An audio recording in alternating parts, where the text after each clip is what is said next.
دانية الفراولة ب4 مكونات سهل وسريع، والأهم احلف بالله انهم 4 مكونات بس. إنه بارد ومنعش وما في أطيب منه. لو ما طلعتش زي اللي بنشتريها اخرب الدنيا. في كسرولة راح أضيف ضرب جيلي فراولة، معلش عندي طاسه مش كسرولة. وراح أضيف عليهم ربع كوب سكر، و4 معالق كبيرة نشا، وادي 4 معالق كبيره نشا، و2 كوب حليب سائل. و2 لبن سائل. مفيش حاجه اسمها حليب دي. بحرك المكونات على البارد وبتأكد إنهم ذابوا تماما، وبعدها برفعهم على نار متوسطة مع التحريك المستمر حتى يثقل معي القوام. تقل بقى وزي الفل اهو. عايزين ناكل بقى شكله حلو. وبس يوصل القوام لهاي المرحلة راح أضيف عليهم علبة قشطة، عينيا احلى علبه قشطه. بصراحه مكوناتها كلها سهله يا شيف. وأكمل تحريك حتى تندمج القشطة مع هالخليط.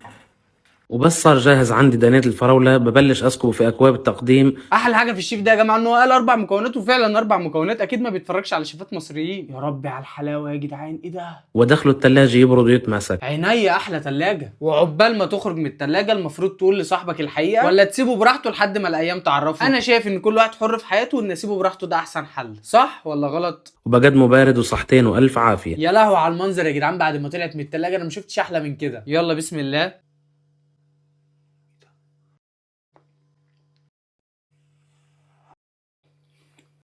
تحفه تحفه تحفه. بس في حاجه محيراني. هو انتوا لو عندكم ضيوف في البيت ممكن تقدموا لهم حاجات زي دي، ولا في حاجات معينه هي اللي لازم تتقدم؟ قولوا لي انتوا رايكم ايه، وصدقوني لازم تجربوها.